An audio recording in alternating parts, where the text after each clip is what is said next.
대본 역학조사 분석 단장입니다. 12월 13일 코로나19 감염병 정례 브리핑 시작하겠습니다. 먼저 지난주의 위험도 평가 결과에 대해서 말씀드리겠습니다. 전국 중환자실 병상 가동률이 모두 증가하였습니다. 수도권은 전전주 87.8%에서 84.9%로 소폭 감소하였지만 비수도권은 62.8%에서 68.5%로 증가하였습니다. 의료 대응 역량 대비 발생 비율은 수도권이 127.5%로 초과 상태입니다. 비수도권도 77.7%로 급격히 증가하고 있습니다.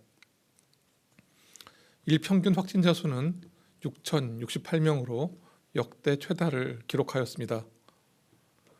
60세 이상 확진자의 비율은 소폭 감소하였지만 확진자는 지지난주 대비 3,000명 이상 증가하여 이에 따라서 위중증 그리고 사망자도 증가할 것으로 예상됩니다.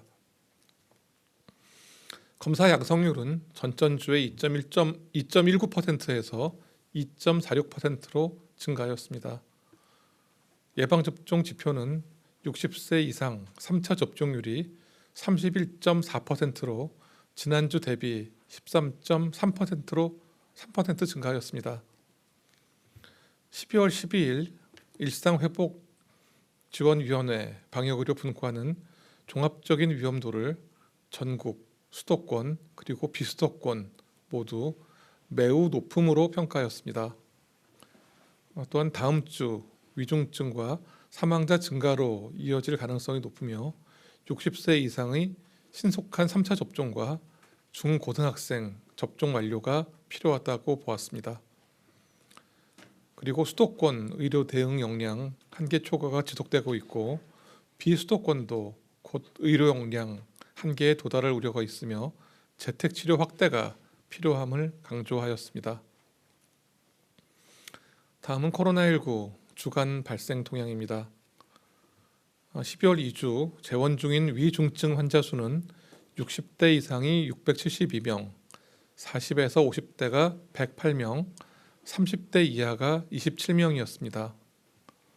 사망자 수는 60대 이상이 380명으로 가장 많았고 40에서 50대가 18명, 30대 이하가 3명이었습니다.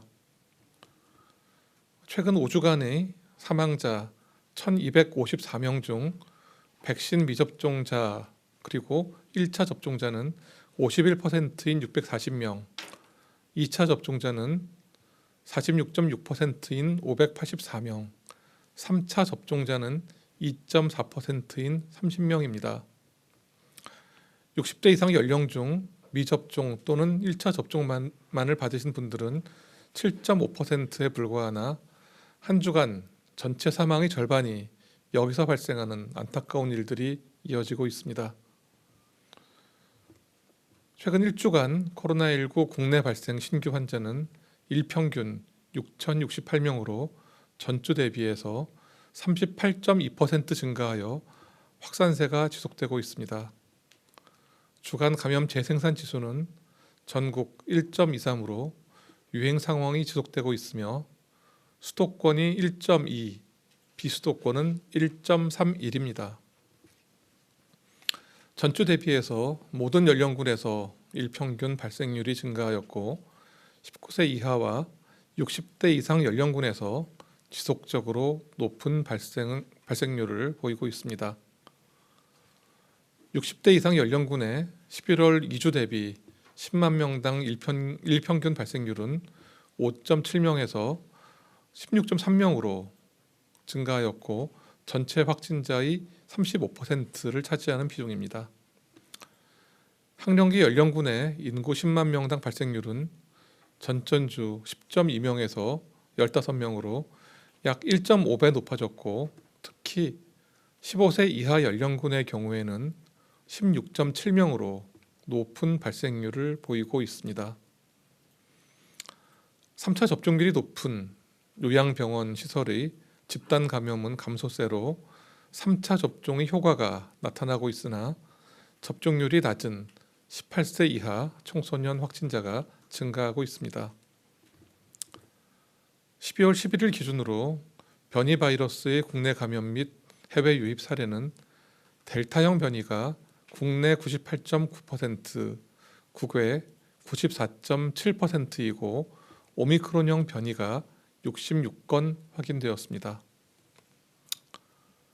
확진자가 7,000명을 넘으면서 의료 대응 역량이 한계에 다다르고 오미크론 변이가 지역사회에 확산되고 있는 등 위기감이 높아지고 있습니다. 정부는 병상 확보를 위해서 비수도권 종합병원 대상 추가 행정명령으로 1,700여 개의 병상을 확보해 나갈 예정입니다. 국내 오미크론 변이 확산에 따라 입국 제한 국가를 9개국에서 11개국으로 확대하고 해외 입국 확진자에 대해 오미크론 변이를 확인할 수 있는 검사를 강화하고 있습니다. 유행 확산을 억제하기 위한 가장 중요한 수단은 예방접종과 방역수칙의 준수입니다. 다시 한번 적극적인 예방접종 참여와 거리두기 실천을 당부드립니다. 다음은 코로나19 예방접종 효과에 대해서